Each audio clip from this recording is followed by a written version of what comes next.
Hello views, welcome to Telugu audio stories. మీరు కనుక ఛానల్ని ఫస్ట్ టైం చూస్తున్నట్లయితే ఛానల్ని సబ్స్క్రైబ్ చేయండి, లైక్ చేయండి.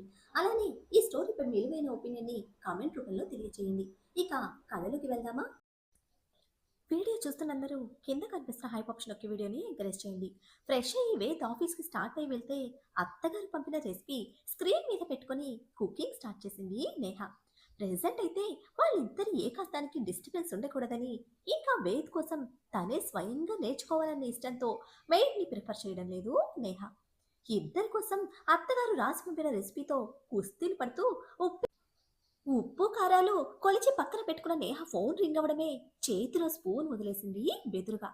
కింద పడి సౌండ్ చేస్తున్న స్పూన్ని టక్కున తీసి సింక్లోకి గిరాటి కొట్టి స్క్రీన్ వైపు చూసిన నేహకి అన్వీర్ నెంబర్ కనిపించడమే బెదురు డబల్ అయి కూర్చుంటే ఇప్పుడు వీడికేం చెప్పాలి అంటూ తల పట్టుకుంటే ఆ ఆలోచన అందకపోగా తలనొప్పి మొదలవుతూ ఉంటే ఇక భరించలేక గట్టిగా అరుస్తూ చేతికందిన గిన్నెలన్నీ విసరగొట్టి విపరీతమైన మెంటల్ స్ట్రెస్తో కబోర్డ్కి జారిపోయి కూర్చుంది నేహ.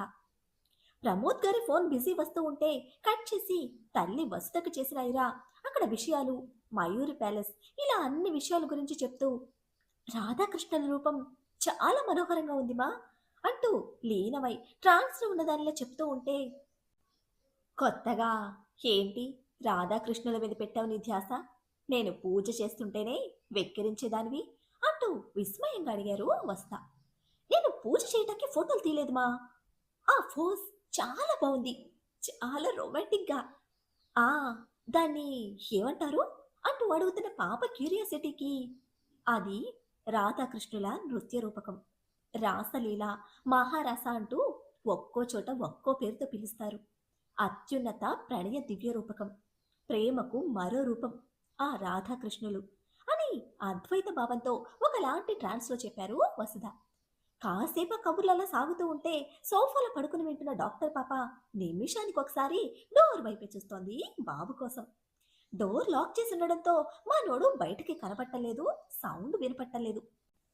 సైలెంట్గా సింగిల్గా రూమ్లో ఏం చేస్తున్నాడు అని మనసు 100 రకాలుగా ప్రశ్నిస్తూ ఉంటే ఎందుకు ఇంతలా అల్లాడిపోతున్నావు అంటూ అంతూ మరొక పక్క నుంచి పీకుతోంది. ఈ చిత్రమైన చికాకుల మధ్య వింతగా ఆన్సర్ చేస్తున్న ఐరా పాపని బానే ఉన్నావా, ఏదైనా మూవీ చూస్తున్నావా అంటూ వసుధ కసురుగా అడిగితే డైలీ చూస్తున్నాను, బట్ అర్థం కావటం లేదు మా. ఇంకో విషయం చెప్పరా, నేను ఇండియాకి రావడం చాలా మంచిదైంది. నీకు డాడీకి చాలా చెప్పాలి. అండ్ బీస్ట్తో ఫైట్ విన్ అవ్వాలి. ఇన్ని రెస్పాన్సిబిలిటీస్ మధ్య నీతో సొల్లేసుకుంటున్నాను చూడు. It's really funny. Urgent work ఉంది, డాడీ ఫ్రీ అయ్యాక నాకు కాల్ చేయమని చెప్పు అని అంటుంటే మీ ప్రొఫెసర్తోనే మాట్లాడుతున్నారు అంటూ వసత గారు చెప్తూనే ఉన్నా వినిపించుకోకుండా కాల్ కట్ చేసి రుద్ర కోసం రూమ్ వైపుకు నడిచింది ఐరా పాప. మానిటర్ స్క్రీన్ మీద రాధాకృష్ణుల రూపం చూస్తున్న సిద్ధార్థ్ కళ్ళలో గత జ్ఞాపకాల తడి. చాలా అద్భుతంగా ఉంది సిద్ధార్థ్, 81 కేజెస్ వెయిట్. వావ్, దీని వర్క్ క్యాలిక్యులేట్ చేయలేకపోతున్నాను. మీరు ఇండియా వెళ్ళినప్పుడు నాకు పిక్స్ తెస్తాను అన్నారు, బట్ ఐరా ఈలోపే పంపించింది. మొబైల్లో హడావిడిగా తీయటం వల్ల క్లారిటీ మిస్ అవుతుంది. మనకి వేరే ఆప్షన్ ఏమైనా ఉందా మీ నేటివ్ ప్లేస్కి వెళ్ళడానికి? అండ్ ఐరా కూడా ఇప్పుడు అక్కడే ఉంది.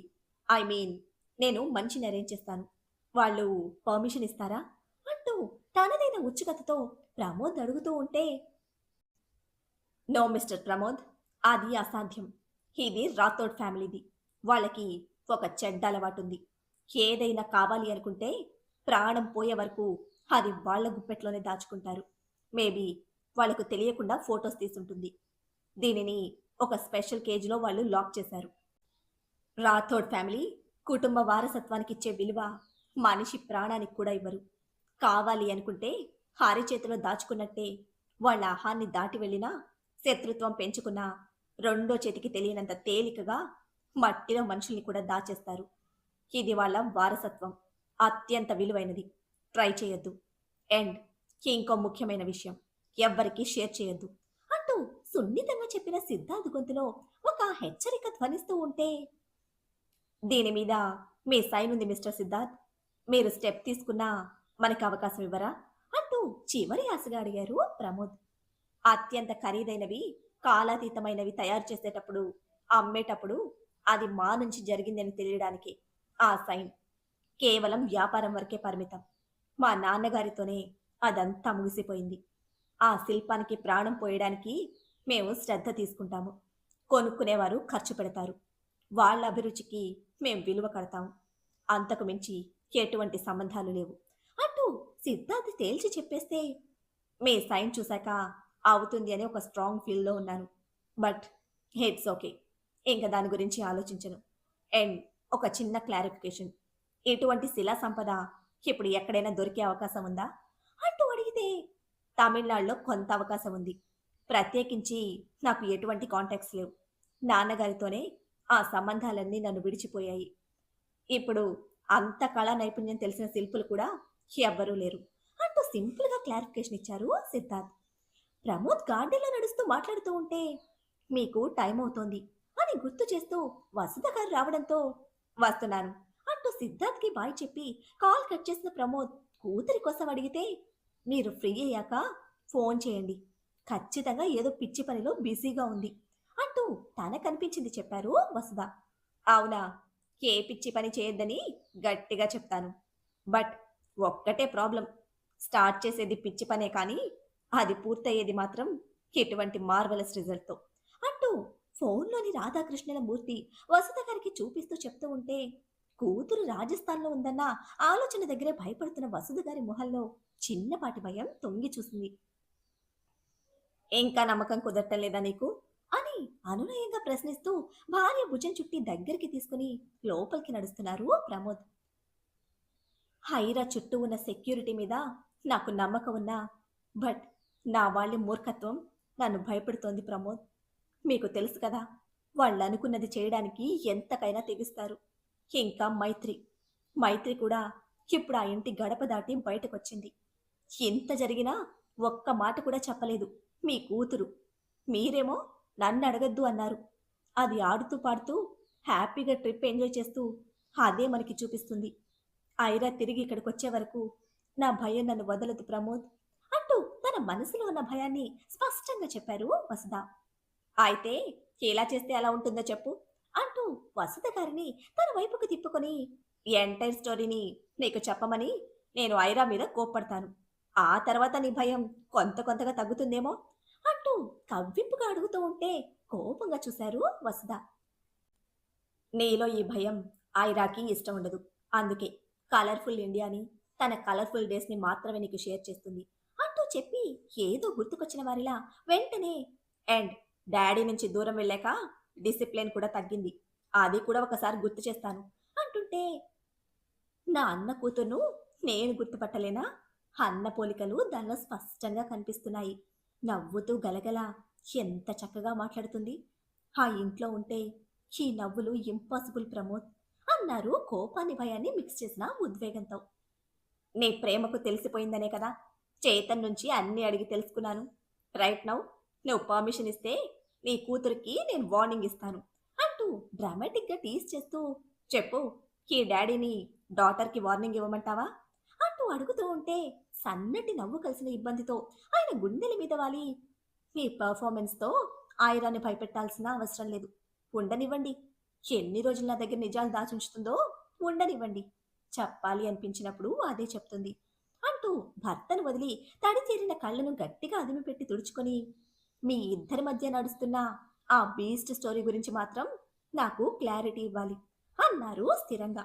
చిన్న స్మైల్తో భార్య హ్యాండ్ ఒత్తి పట్టుకుని, ఈవినింగ్ డిస్కస్ చేయొచ్చా అంటూ అర్థింపుగా అడుగుతూ ఉంటే సరే అని చెప్పడంతో విగ్రహం గురించి అడిగితే సిద్ధార్థ్తో మాట్లాడింది రెండే ముక్కల్లో చెప్పి స్టార్ట్ అయి వెళ్ళిపోయారు ప్రమోద్. డోర్ నాక్ చేస్తున్న సౌండ్కి వచ్చి ఓపెన్ చేశాడు రుద్ర.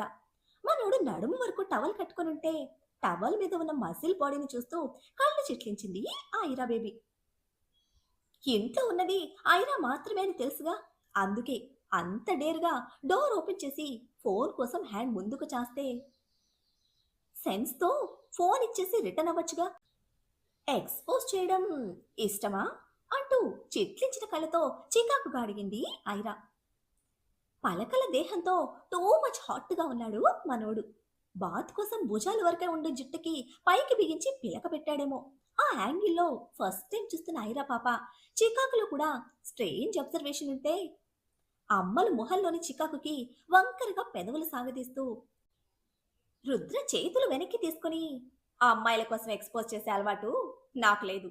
ఇక్కడ చేసినా చూసేవాళ్ళు లేరు అన్నాడు కూల్గా. ఇండైరెక్ట్ గా ప్యారెట్ బ్యూటీని ఆ అమ్మాయి కాదు అనేస్తే అది ఫస్ట్ బుర్రకెక్కని పాప. ఆహా, నైస్ హ్యాబిట్ అంటూ కాంప్లిమెంట్తో పక్కకు పెదవులు విరిచి ఫోన్ ఇచ్చేదే టక్కున పెద్దవి చేసిన కళ్ళతో ఫోన్ బిగిస్తూ వాట్ డిడ్ యు సే అంది ఎర్రగా అయిపోయిన మొహంతో. ట్రూత్ అంటూ బాబు నికార్సుగా సర్టిఫికెట్ ఇస్తూ ఉంటే సో నీ కంటికి నేను అమ్మాయిలా కనిపించలేదు కదా, మొన్న కూడా మైత్రి దగ్గర ఇదే అన్నావు. You are making fun of me, I right అంటూ అతి ఆవేశానికి పోతూ ఫోన్ పీకించిన ఐరా కోపానికి ఫోన్ ఇచ్చే అన్నాడు ఆన్సర్ చెప్పకుండానే. ఇదే ఈ పొగరే నాకు నచ్చదు. ఫస్ట్ డే నుంచి నీ యాటిట్యూడ్ చూపిస్తూనే ఉన్నావు. ఫస్ట్ ఆన్సర్ చెప్పు అంటూ ఉడికిపోతున్న టమాటోలా బిల్డప్ ఇస్తూ ఫోన్ వెన్ను వెనక్కి పెడితే అమ్మలు don't do this, give me back my phone. Entire security and important business information మొత్తం దానిలోనే ఉంది, గివ్ ఇట్ బ్యాక్ అంటూ రుద్ర స్టెప్ తీసుకుంటే నో అంటూ బ్యాక్ స్టెప్ తీసుకున్న ఐరా పాప ఫస్ట్ సే సారీ అంటూ ఫోన్ ఉన్న చేతిని గాలిలోకి లేపింది. అమ్మలు దెబ్బలు పడిపోతాయి చెప్తున్నా అంటూ స్మూత్ టోన్తో వాన్ చేస్తూనే రుద్ర ముందుకు వస్తూ ఉంటే నో, ఫస్ట్ సే సారీ, లేదంటే ఇది కూడా స్మాష్ చేసేస్తా అంటూ బెదిరింపులకు దిగింది డాక్టర్ పాప. చెక్అవుట్ అయ్యి బయటకు రావడమే ఎర్రగా ఉబ్బిపోయిన కళ్ళతో బెదురు బెదురుగా ఎయిర్పోర్ట్ మొత్తం వెతికేస్తోంది కావ్య. ఓసే ఇక్కడ అంటూ చుట్టూ ఎందరున్నా పట్టనట్టే మేనకోడలికి వినిపించేంత గట్టిగా పిలిచాడు. కాదు కాదు అరిచాడు చేతన్. బ్యాగ్ సూట్ కేస్ రెండు వదిలేసి ఆ పిలుపొచ్చిన వైపుకు పరుగులు పెట్టిన కావ్య ఎక్కడున్నావన్నది కూడా పట్టించుకోకుండా చేతన్ నడుము చుట్టేసి గుక్క పెట్టేస్తే ఫెవికాల్ బాండింగ్ లో అతుక్కుపోయిన కావ్యను నిమిషాల పాటు కదలలేకపోయాడు చేతన్. చూసేవాళ్ళు చూస్తూ పోతుంటే తనకి నిజానిజాలు చెప్పడానికి ట్రై చేస్తున్నాడు చేతన్. చిన్నగా ఎంత చెప్పినా తన చెవికి ఎక్కించుకోకుండా ఏడుస్తున్న కావ్య వీపు మీద ఒక్కటి వేసి వెనక్కి లాగి పోలీసులు వచ్చేదాకా సీన్ చేశావో రిటర్న్ ఫ్లైట్ కి ఎక్కించేస్తా అంటూ సీరియస్ అయితే కోపంగా చూస్తూనే దుఃఖం దిగమింగుతూ వెక్కిలి పెడుతోంది కావ్య. ఎవరేది చెప్తే అది వినేయడమేనా, బుద్ధుండక్కర్లా, ఒక్క మాట నాకు ఫోన్ చేసి అడగాలి కదా, నీ ఇష్టానికి నువ్వు బయలుదేరి వచ్చేయడమేనా అంటూ చీవాట్లు పెడుతూనే వెనక్కి వెళ్లి కావ్య వదిలేసిన లగేజ్ తీసుకుంటుంటే గబాల్న బ్యాగ్ ఛాన్స్ చేతిలోకి తీసుకుని చేతన్ సెకండ్ హ్యాండ్ చిన్న పిల్లల తన రెండో చేతితో బిగించి పట్టుకుంది. స్ట్రైట్ గా చెప్పాలంటే పారిపోకుండా తాడేసి కట్టేసినట్టు పట్టుకుంటే కోపంగా ఉరుముతూ ఆ చేతిని విసిరి కొట్టి వేషాలు వేశావో ముక్కు మొతి ఏకమయ్యేలా పీకుతా అంటూ వార్నింగ్ ఇచ్చి తన చేతిలో బ్యాగ్ కూడా లాక్కొని పెద్ద పెద్ద అడుగులతో పోతూ ఉంటే ఒక అడుగుకి రెండు అడుగులు లెక్క పరుగులు పెడుతూ ఫోన్ చేసి నిన్నెందుకు అడగాలి మావయ్య అంది వేగానికి అగరుస్తూ. చేతన్ నిలబడి కొట్టేలా చూస్తూ ఉంటే అంటే నా భయానికి నా ఏడుపుకి నీకు చెప్పాల్సిన అవసరం ఏముంది అంటూ ఓణి అంచులు ముడివేస్తూ నెమ్మదిగా ఎత్తి చూపితే ఆ ప్రశ్నతో తడబడ్డ చేతన్ మెదడు ఒంటి పట్టును ఒక్కసారిగా వదిలేసినట్టు బ్యాగ్కి జారిపోతూ ఉంటే ఆ దాటిన నేలకు తాకే మునిపే పట్టుకుని వచ్చేటప్పుడు ఎండి మిరపకాయలు ఏమైనా తొక్కొచ్చావా, తిక్క తిక్కగా వాగుతున్నావు అన్నాడు ఘాటుగా తగిలిన ప్రశ్నకి కోపం కక్కుతూ. ఏడుస్తూ వచ్చాను మావయ్య, ఎలా వచ్చానో కూడా తెలీదు, ఇంకా ఏం తొక్కానో ఎలా తెలుస్తుంది, నీకు తెలుసా ఫ్లైట్ లో కూడా ఏడు పాగలేదు, పక్కన వాళ్ళు కంప్లైంట్ చేస్తే గట్టిగా ఒగ్గ పట్టుకొని కూర్చున్నా, అయినా అదెవత్తి మావయ్య నీ పక్కన పళ్ళి క్లిస్తూ కూర్చుంది, సిగ్గుండక్కర్లా అంటూ వరస పెడుతున్న తిట్లకి మూతి మీదికి ఒక్కటి పీకి బూతులొచ్చాయా సూది పెట్టి కుట్టేస్తా అని అరుస్తూనే రెక్క పట్టుకుని చుట్టూ తిప్పి చూపించి ఎక్కడున్న లేడీస్ లానే తాను కూడా ఒకటి, సైడ్ సీట్లో కూర్చున్నంత మాత్రాన ఇష్టానికి లింకులు వేసేయడమేనా అని అరుస్తూ ఉంటే నేనేమీ వేయలేదు, ఫోటోస్ లో ఆల్రెడీ వేసి ఉన్నాయి, అందుకేగా ఈ ఏడుపు, ఎన్ని హార్ట్ సింబల్స్, ఎన్ని కిస్ సింబల్స్, పైగా లవ్ యూ అని ఎంత పెద్ద నవ్వు, పెళ్లి చేసుకొని ఇట్నుంచి ఇంగ్లాండ్ వెళ్ళిపోతావని మెసేజ్ కూడా, భయం వేదా, అయినా నీకు అమ్మాయిని పెళ్లి చేసుకోవాలనుకుంటే చేసుకో, కానీ దానికి ముందే నన్ను చంపేసి చేసుకో, నేను బతికుండగా నువ్వు ఇంకో అమ్మాయితో మాట్లాడినా నవ్వినా నేను తట్టుకోలేను. లేదంటే వాళ్ళని నేనే చంపేస్తాను అంటూ ముక్కు చేదుతూనే గోల గోలగా అరుస్తున్న కావ్య నెత్తి మీద తపి తపి రెండు పీకి, చావులు చంపడాలు తప్ప మరో మాట రాదే నీ నోటి నుంచి, మోసుకొని నడువు అంటూ కళ్ళతోనే ఉరిమేసరికి మేనమామ కోపానికి భయపడి నోరు నొక్కుకొని చున్నీతో గట్టిగా ముక్కు మూతి కళ్ళు తుడుచుకొని చేతన్ వెంటే నడిచింది. తిన్నావా అంటూ అడిగితే ఆకలేస్తోంది అంటూ ఏడుపు గొంతుతో చెప్పినా కావ్యని కొట్టేలా చూస్తూ కారు డోర్ ఓపెన్ చేస్తే ఎక్కి కూర్చుంది. రెస్టారెంట్ ఏదైనా ఓపెన్ గా ఉంటే తీసుకువెళ్ళు అంటూ చెప్పి చేతన్ కూడా కారెక్కాడు. బ్యాక్ స్టెప్ తీసుకుంటూ టూ మచ్ చేస్తున్నావు అమలు అంటూ ఈసారి రుద్ర హెచ్చరించడమే ఫోన్ ఫ్లోర్ కి కొట్టడానికి లేచిన ఐరా చేతిని ఒక్క అడుగులో ముందుకు దూకి గాలిలోనే బిగించి సెకండ్ హ్యాండ్ తో ఫోన్ తీసుకోవడానికి చూస్తూ ఉంటే పంటికి దగ్గరగా ఉన్న బీస్ట్ బాబు హ్యాండ్ మజిల్ మీద పళ్ళు దించేసింది ఐరా. ఔచ్ అని అరుస్తూనే సీరియస్ గా మాడు పట్టుకొని వెనక్కి తోసి, హల్వా అనుకుంటున్నావా, ఇష్టానికి బయట చేస్తున్నావు, నాతో ఫైట్ మంచిది కాదమ్మలు, పద్ధతిగా ఫోన్ ఇచ్చేయి అన్నాడు బుగ్గలు నొక్కిపట్టి. నీ హల్వా పొడిని చూసుకుని భయపడుతున్నావా మిస్టర్ బీస్ట్ అంటూ రెట్టించిన పాపని నెక్స్ట్ సెకండ్ అమాంతం నడుము చుట్టి గాలిలోకి లేపి ఫోనుల చేతిని వెనక్కి మెలేసి, భయపెట్టడానికి ట్రై చేస్తున్నావా అన్నాడు ఐస్ లో ఐస్ నిలిపిన సీరియస్ టోన్తో. Always my dear beast, this is Aira Aurora, నీలాంటి బీస్ట్ నన్ను భయపెట్టడమే నా ఫస్ట్ డ్యూటీ అంటూ పొగరగా పెదవులు ఆన్సర్ చేస్తూనే ఉన్నా ఐరా వెన్ను వెనుక ఇద్దరి చేతులు ఫోన్ కోసం పెనుగులాడుతూనే ఉన్నాయి. అమలు, హై డ్రామా క్రియేట్ చేయొద్దు, నీకు ఇష్టమైన బీస్తో ఆడుకోవాలని ఆశగా ఉంటే కేజ్లో పెట్టి గేమ్ స్టార్ట్ చేయి, this is too much risk అంటూ స్పష్టమైన కోపంతో వార్నింగ్ ఇస్తూ ఉంటే అప్పటి వరకు అల్లరి కోపంతో ఉన్నాయిరా నిజంగానే కోపం వచ్చి రుద్రను చెంపకు పీకి దానికి రెస్పాండ్ అయ్యేలోపే బీస్ట్ బాబు నడుముకు చుట్టిన టవల్ అంచు పట్టి లాగేసిన అమ్మలతో కయ్యాలాడుతున్న బాబుకి ఒంటి మీద ధ్యాసే లేదు. ఎప్పుడైతే టవల్ లాగిందో దడాలను ఐరన్ వదిలి సింగిల్ హ్యాండ్ తో టవల్ హోల్డ్ చేయడానికి చూస్తున్న రుద్ర హార్ట్ మీద బలంగా హ్యాండ్స్ పెట్టి ఫోర్స్ గా తోసేసింది ఐరా. ఈ ప్రాసెస్ లో డాక్టర్ పాప మర్చిపోయిన విషయం ఏంటంటే రుద్ర సెకండ్ హ్యాండ్ లో ఇంకా తన హ్యాండ్ అలానే చిక్కుబడి ఉందని. బీస్ట్ బాబు వెనక్కి పడుతూనే అదే ఊపులో పలకల దేహానికి వెళ్లి అతుక్కుపోయిన ఐరా సరిగ్గా అయ్యగారి గుండెల మీద పెదవులు ముద్ర వేసి బౌన్స్ అవుతూ ఉంటే ముడిపడ్డ కనుబొమ్మలు బిగించిన రుద్ర బాడీలో సన్నటి వైబ్రేషన్స్. ఐరా పొట్ట కింద ఇరుక్కుపోయిన చేతిని బయటకు లాగి తన మెడ పట్టుకుని తల పైకి లేపి, have you lost your mind అంటూ రుద్ర ఫైర్ అవుతూ ఉంటే కనకలలాడుతున్న నిప్పుల మీద మొక్కజొన్న పొత్తులా కిలకిలా నవ్వుతూ, ఎస్ మిస్టర్ బీస్ట్, నీ హల్వా బాడీకి మైండ్ పారేసుకున్నా, వెతికిస్తావా అంటూ కన్ను కొట్టి రెట్టిస్తూ ఉంటే మెడను వదిలి జుట్టు బిగించి, ఏది హల్వా కాదు లావా, సరదాగా ముట్టుకున్నా మాడి మస్ అయిపోతావు, లే అని పక్కకు దొర్లించి తప్పుకోవడానికి చూశాడు. కదిలిపోయున్న టవల్ ఎడ్జెస్ గుప్పిట బిగించే రుద్ర ప్రయత్నాన్ని అడ్డుకుంటూ డాక్టర్ పాప మళ్ళీ పలకల దేహం మీదకి పాకుతూ ఉంటే చెప్పలేని చిరాకు, ఎక్స్పోజ్ చేయలేని ఫీలింగ్స్ రెండూ మిక్స్ చేసి ఇరిటేటింగ్ గా ఒక చూపు చూశాడు బాబు. నవ్వుతూ పాములా నెమ్మదిగా పైకి పాకుతూ ఉంటే టాప్లెస్ గా ఉన్న పలకల దేహం మీద కంప్లీట్ గా తెలుస్తున్న అమ్మలు ఆడతనపు ఎత్తు పల్లాలకు గట్టిగా కళ్ళు బిగించాడు.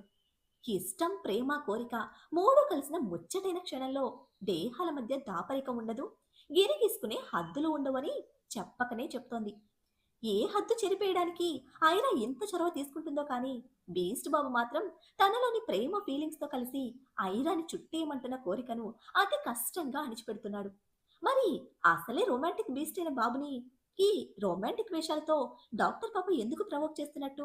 ఇప్పుడు బాబులోని బీస్ట్ నిద్రలేస్తాడా, లేక పాపపై ప్రేమను పెంచుకున్న రొమాంటిక్ రోమియో పాప దేహాన్ని రుచి చూస్తాడా? అన్వీర్ కోరుకుంటున్నది కూడా ఇదే కదా. ఐరా కుట్టి కూడా బీస్ట్ బాబుని ప్రేమిస్తుందా? తన ఈ ప్రయత్నం వెనుక ఏదైనా కారణం ఉందా? ఏం జరుగుతుందో తెలియాలంటే నెక్స్ట్ ఎపిసోడ్ని ఫాలో చేయండి. అలానే ఈ ఎపిసోడ్ని లైక్ చేయడం మాత్రం మర్చిపోకండి. Bye friends.